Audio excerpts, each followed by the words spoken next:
Hello, good evening. Welcome to the SRUC Aberdeen BVSci Veterinary Science online open event. My name's Stephen. I'm the Marketing and Student Recruitment Officer in Aberdeen. And this evening we're joined by Professor Neil Foster, the Academic Admissions Lead for BVSci, and Nicole Smith, the Admissions Officer. Professor Foster will deliver a short presentation about the programme. Any questions you have can be inputted through the Q&A function, and at the end of the presentation, we'll work our way through those and answer them. So without further ado, I will start sharing the slides.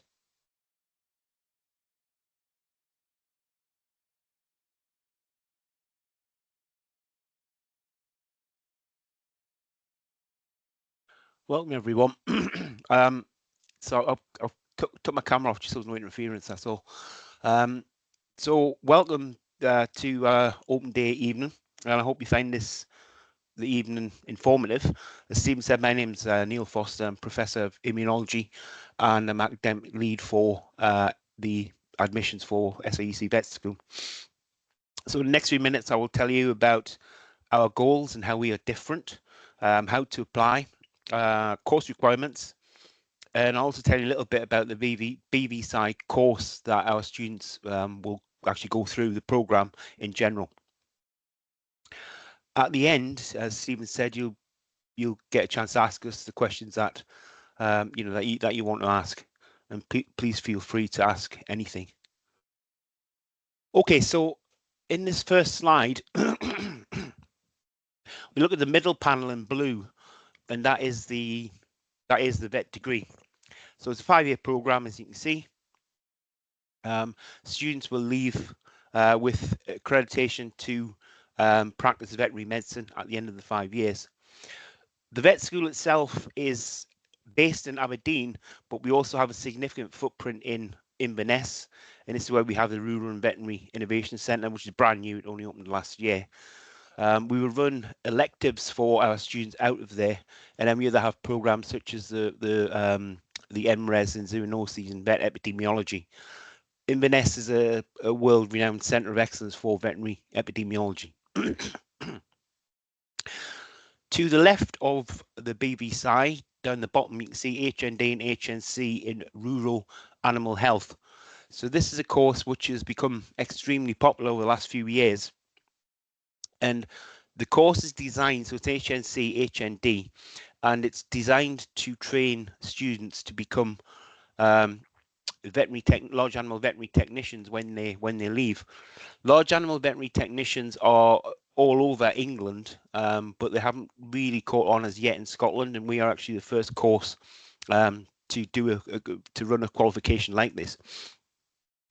However, if students in the HNC and HND obtain an A in their graded units, they are guaranteed an interview to the vet school if they wish to do so.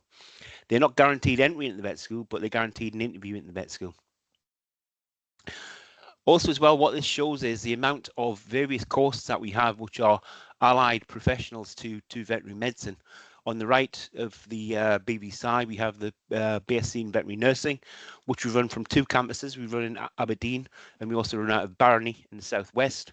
We have animal care assistants, animal nursing assistants. We have veterinary nursing apprenticeships, and we have various animal courses at lower levels, which also give articulation routes to veterinary nursing. So, for example, we run Principles of Animal Care, an intro to animal care, and this can lead then to a national certificate in animal care, and HNC, HND would then lead to the nursing route.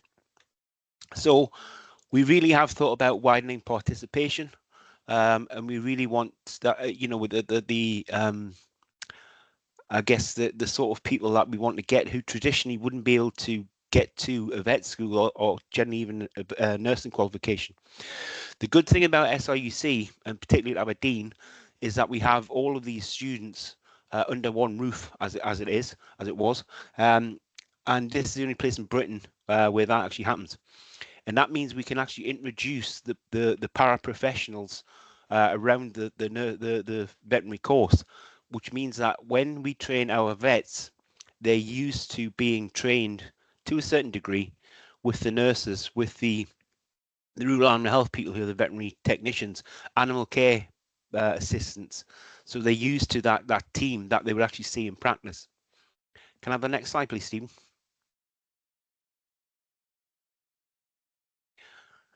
So the BVSI will focus on rural and mixed primary care practice. So we deliberately don't have a hospital, because in a hospital, the students who rotate in fifth year tend to see cases that have been referred from other vet practices where they either can't diagnose or can't treat the condition.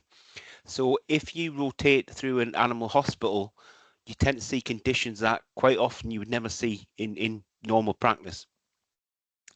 So we've got rural and mixed primary care practice, with practice partners who are the vet practices out throughout Scotland.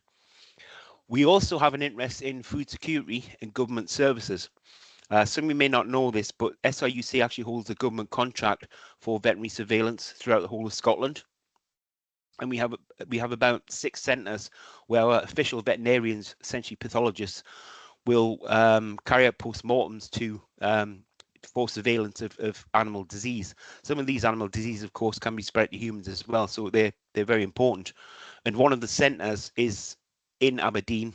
It's on our campus, and it's actually next door to our main small animal clinical skills area. As I said, we're interested in professional training. We're the only one in the UK that can do this, because we have the nurses, because we have the vets, because we have the nurses, because we have the veterinary care assistants, and we have the vet techs. We can train them as they would be in a team in practice. But what we want to also do as well, which is it's really important, that we develop human skills alongside early introduction to the clinical skills. So the vets, I was in a previous vet school for 15 years, and I was actually part of the startup of that school as well. And we sent out questionnaires to all of the vet practices in the area, asked them a variety of questions. But one question we asked was, what is the worst attribute of a new graduate that comes to your practice? And virtually all of them said communication skills. They can't communicate. And if you think of a vet in a mixed practice, they have to communicate with very, very different people. You know, someone who owns a dog is different to someone who owns a livery stable, and they're different to a farmer. You know, they have their animals for different reasons, and so communication becomes absolutely essential. So it's things like communication skills that we will build in from year one all the way through the course. Next slide, please, Stephen.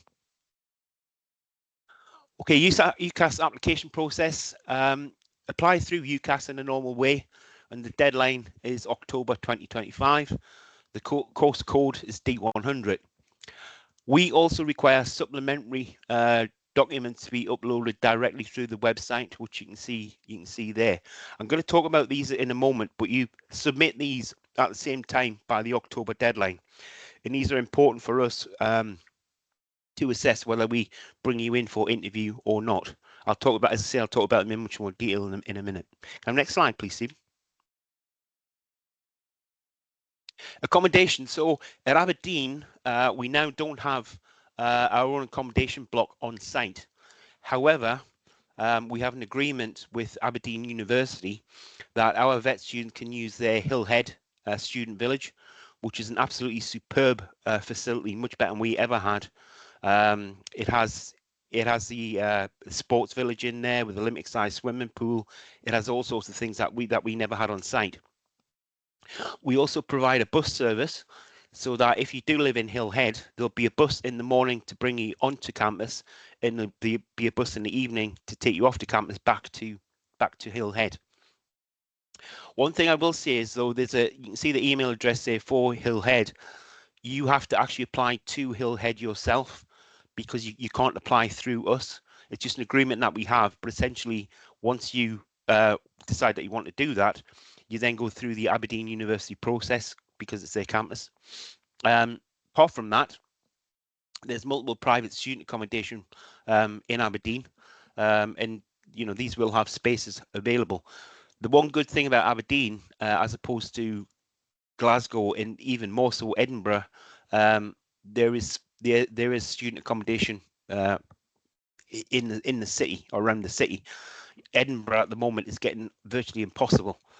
So we're not in that situation, thank goodness. Stephen, could you give me another slide, please? Okay, so the entry requirements then. We require 2 advanced hires at B, and this includes 1 science subject. So unlike the other vet schools, we do not specify that you need chemistry. And the reason why we don't specify you need chemistry is because the shortage that we have in vets in Scotland is in those remote rural areas. And if the vet practice can't sustain itself, so it ends, then that's a real problem for the farms. If the farm ends, the post office closes, and it has a real knock-on effect.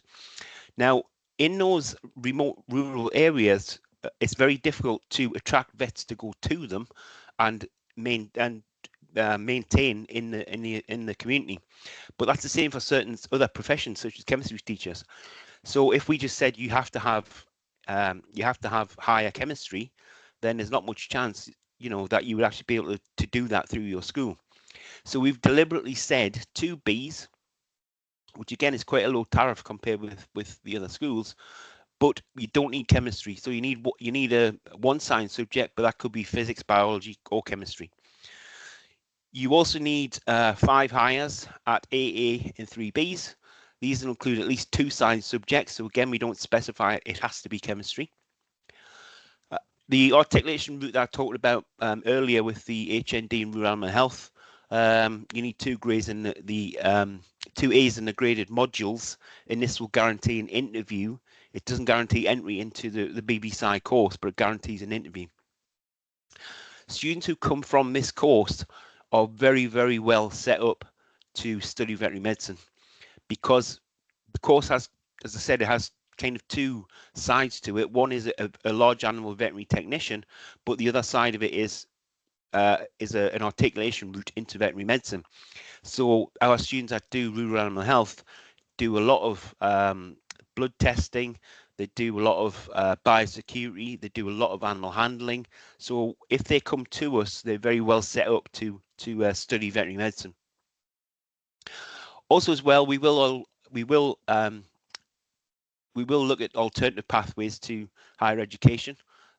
These are on a sort of, depend on your situation. So this is something really that you'd have to discuss with the admissions team if you thought you had a case, but you didn't have the necessary these necessary qualifications, but you had something else that you can offer.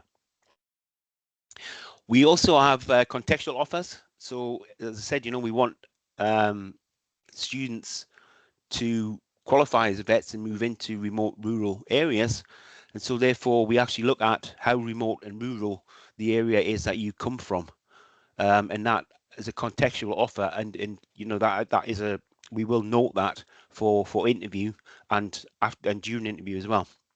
Can I have the next slide, please, Steve? So I mentioned these supplementary documents. So you fill out your UCAS form and you submit it in October, but then there are these supplementary documents that we need to see that you submit at the same time, but to SRUC. So the first one is a statement of reflective motivation. So your knowledge, experience of remote and rural practice and communities, including the livestock sector. Now that doesn't mean that you've had to live in those areas, but do you have knowledge of them? Are you aware of them? Do you know what their problems are? Do you know the fact that we can't get vets in these areas and why that would be? It's that sort of understanding of the areas rather than the fact that you've lived in it and immersed yourself in there. We also want to see submission of a vocational experience summary. So this is a form really which lists the practices that you've seen. So have you seen practice in general? That could be small animal. Have you seen mixed practice? Have you seen large animal vets? These are all important, and we want to see that. What I would say to any potential student is that get as much experience as you possibly can. Another thing that I would say is for a lot of students, their parents actually phone the vet practices to ask if there's any places, and a lot of the vets kind of think that it's better if the students do this, you know, of their own volition, because it shows that there's a bit more about the students. So I would encourage all students themselves to actually form around the practices if you haven't already done so. We also require one reference from a placement employment which details your suitability for the BVSI at SRUC. So that's not necessarily from the vet practice that you've seen. That could be from an employer who can talk about you as a person and in whatever capacity that they know you, and how that would how you fit our program. So these documents will be scored by academics at SRUC, and we will then decide if we want to invite you in for an interview or not. Stephen, can I have the next slide, please?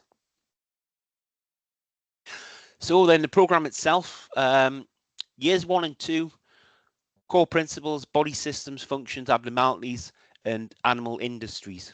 It's all very important that vets understand animal industries, because they're, if in a mixed practice, tending animals who will be not just the usual dog and cat, but they will be farm animals which are part of the animal industry as well.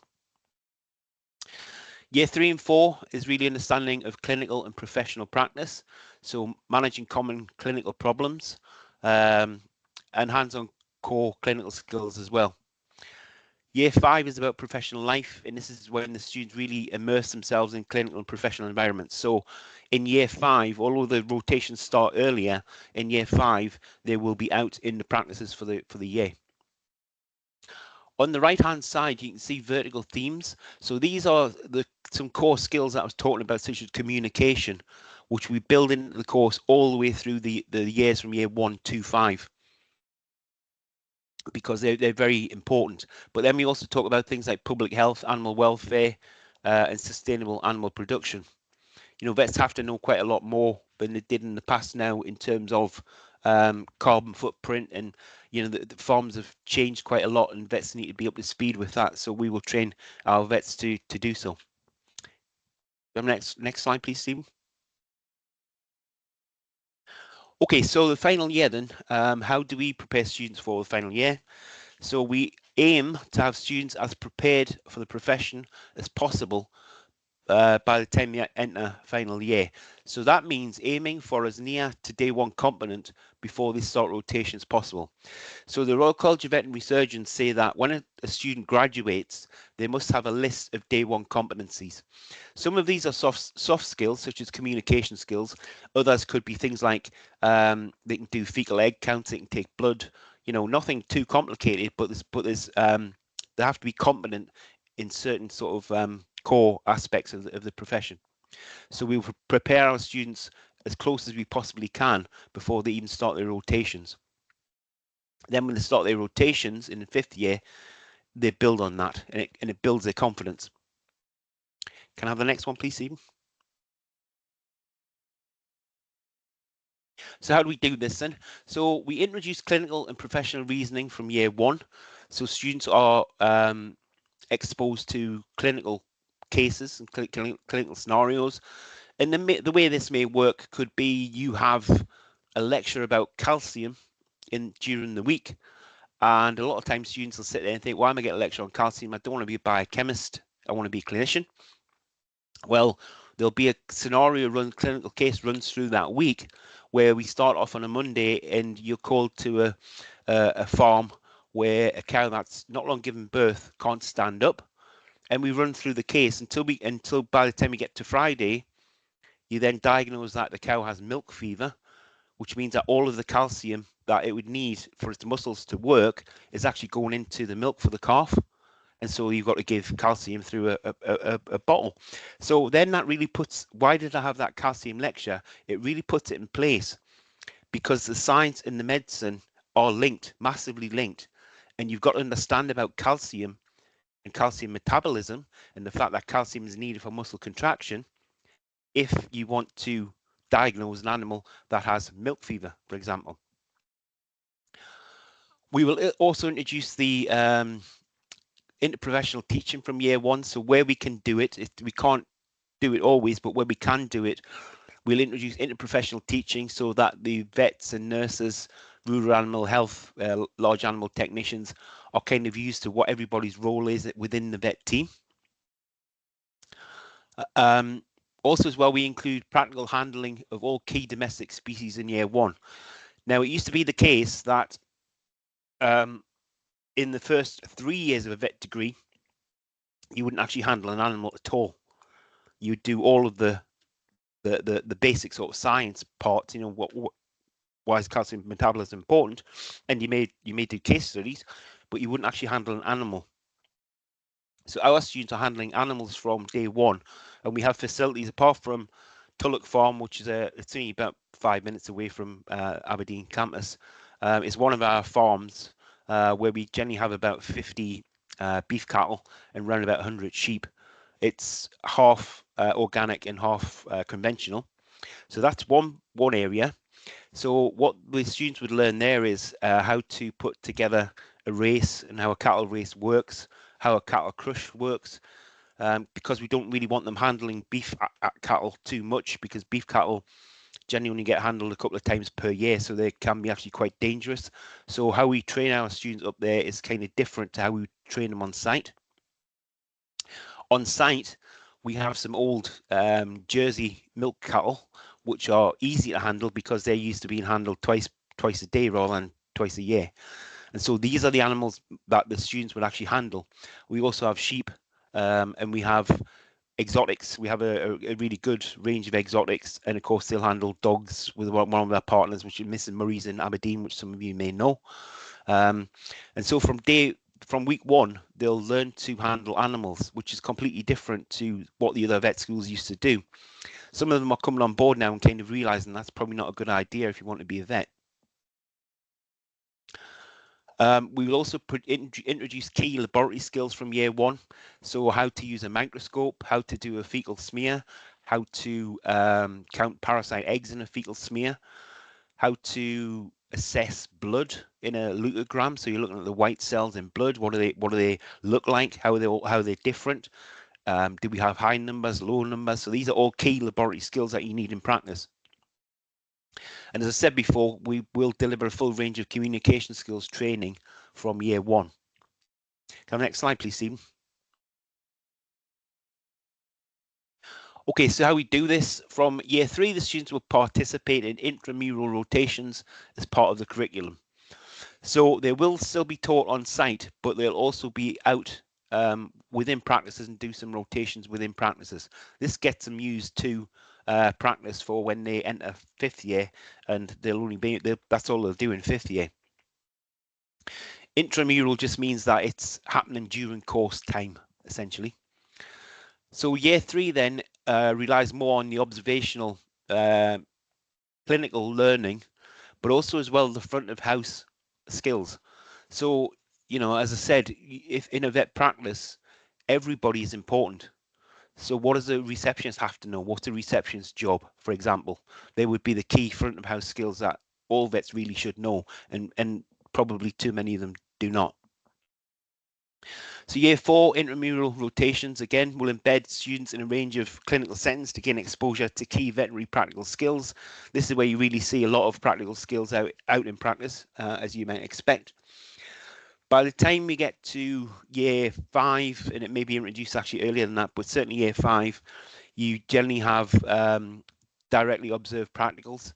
So these actually will be observed in the practice setting, and you'll then be assessed out in practice. Next slide, please, Stephen.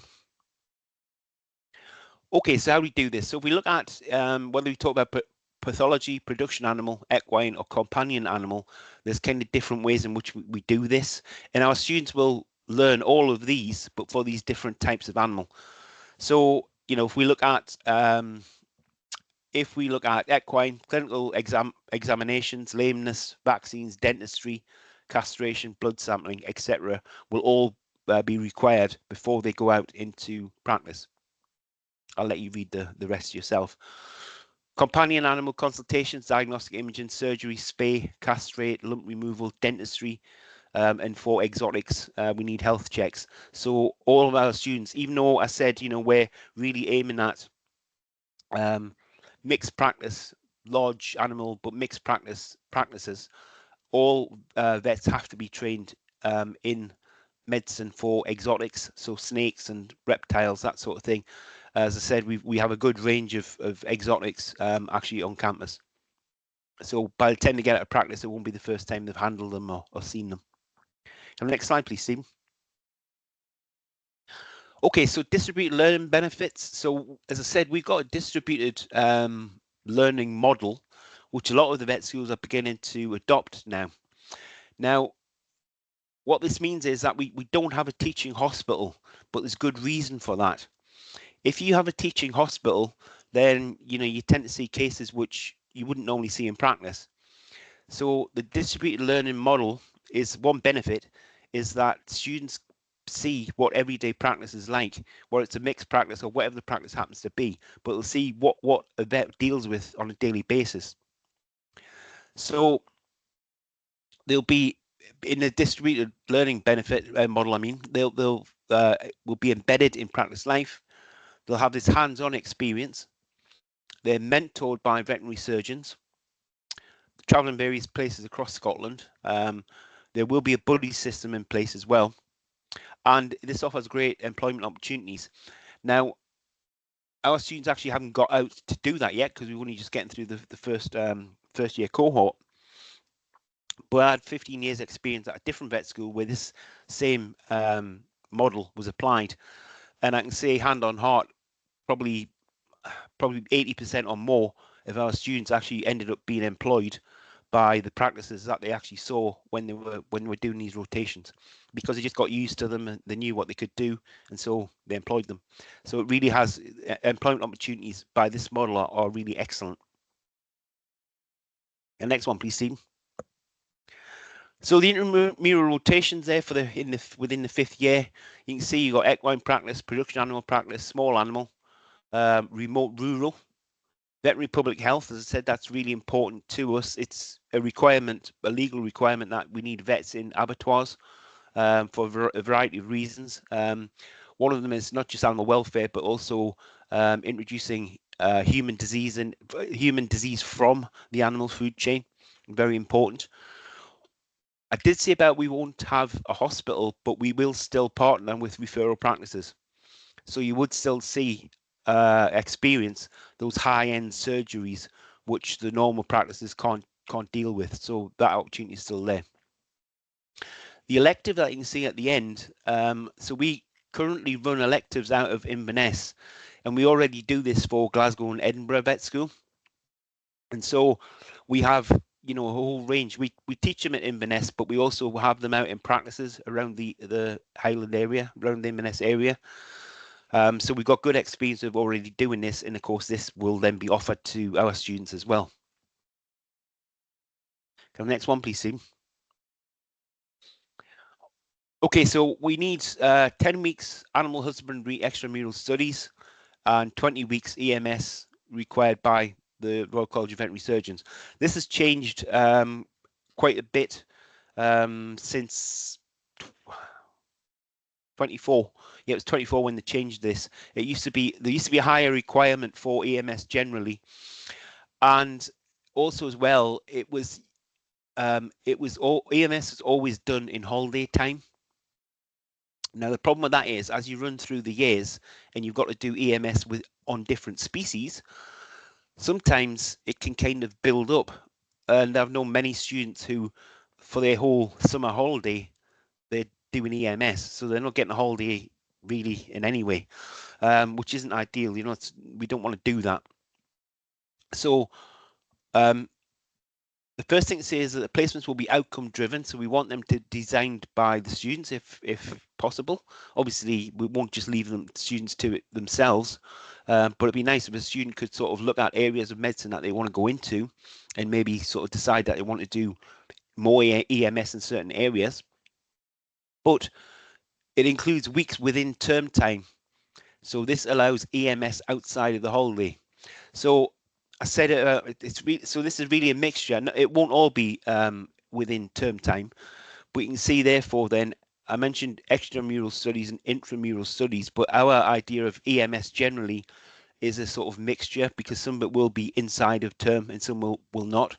But at least it gives the students a bit more time to have time off in the holidays.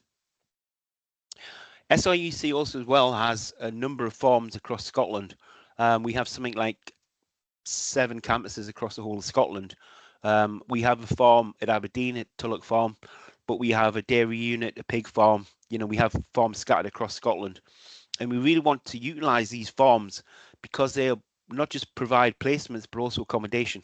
So for some of these areas, certainly on campuses where we have dairies, there'll be student accommodation. And this also means as well, so we can utilise the local facilities, but it means we can offer weekend placements as well. So the whole idea of this then is to provide provide flexibility. So it's really, you know, the working week definition for EMS placements is changed. We can't make it all, because of the amount of EMS students have to do, we can't make it all out of term, all in term, but we're dealing with the fact that some of it will be in term, which gives the students a bit more time to take holiday, essentially. Right, I think the last slide, Stephen, is questions. So if we do have any questions, happy to answer.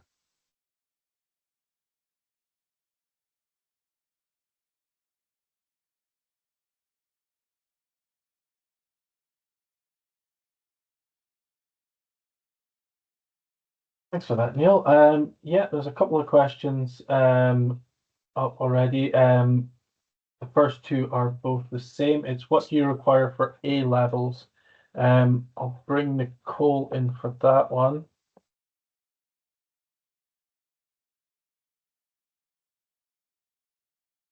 Nicole, do you remember off the top of your head? Yeah, can you hear me? Sorry. Yeah. Is that an A and 2 Bs? It's an A and 2 Bs, yep. And we need 5 GCSEs, and the subjects have to include English and maths at English at a C and maths at a B at least. Thanks, Nicole.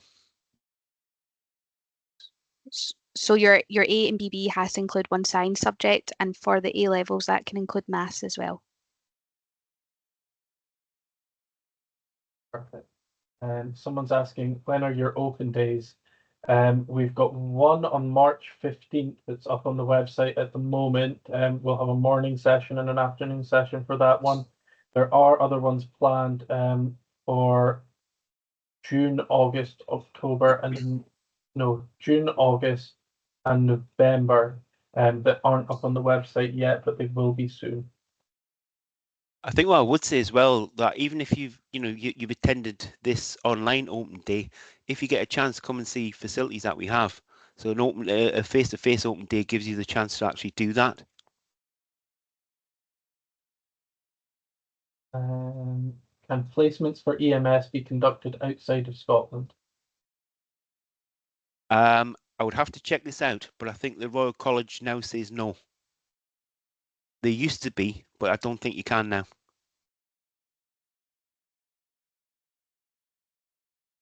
Okay. That's coming from an anonymous user, but if whoever's asked that wants to email me that question, then we can follow up on that, and I'll get the answer for that. Will the slideshow be sent to us afterwards? A recording of the presentation, the link to the recording will be sent out on Monday. How many weeks of EMS are generally done during term time? Can't answer that question because I think as yet they've got to do some real juggling with the timetables. So how many weeks outside of term time, I don't know. It won't all be outside of term time, but how many I don't know. Because I say the problem is the veterinary why it was never done in term time was because the veterinary program is so head on. Apart from Wednesday afternoon, all time's taken up. So you've got to do some real timetable juggling to get any in term time. But it's something we want to aim for. It's something that the British Veterinary Association suggested in the documents last year, and it's something that we've tried to incorporate. But as yet, I can't actually tell you how many that would be. Someone's asking, could you clarify the GCSE requirements? Is this 5, 7s and above? It's 5 GCS subjects to include maths and English, grades A to C, which is 9 to 4, the code says. Hopefully that answers the question.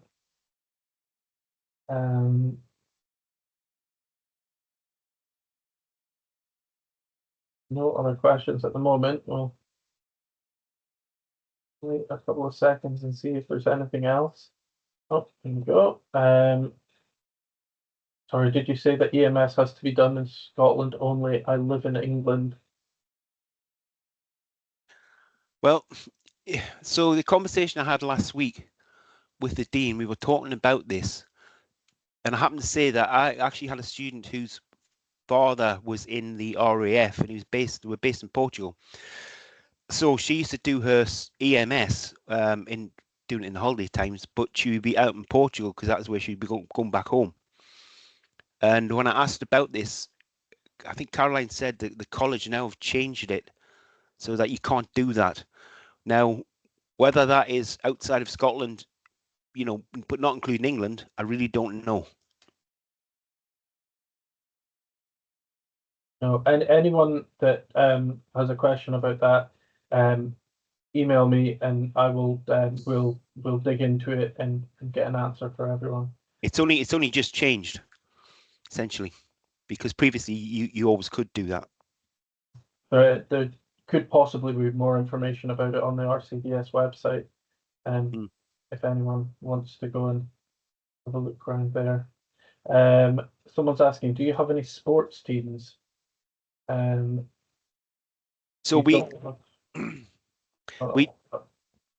well, we're in a situation at the moment, I think, where we're having discussions with Aberdeen about, is it possible?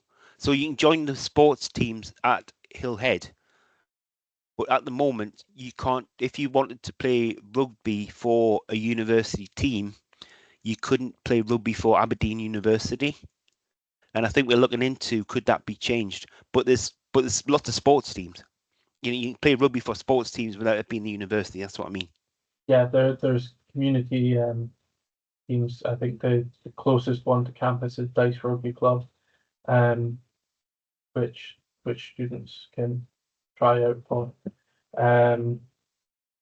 What are the eligibility criteria for accommodation? I'm not sure there is any eligibility criteria. We've always had adequate spaces for the demand, so yeah, there's no eligibility criteria. It's just if you want a place in Hillhead. I mean, you could live in Aberdeen, live in Hillhead. Yeah, it wouldn't necessarily be that you're coming from a distance. So there's no specific eligibility criteria.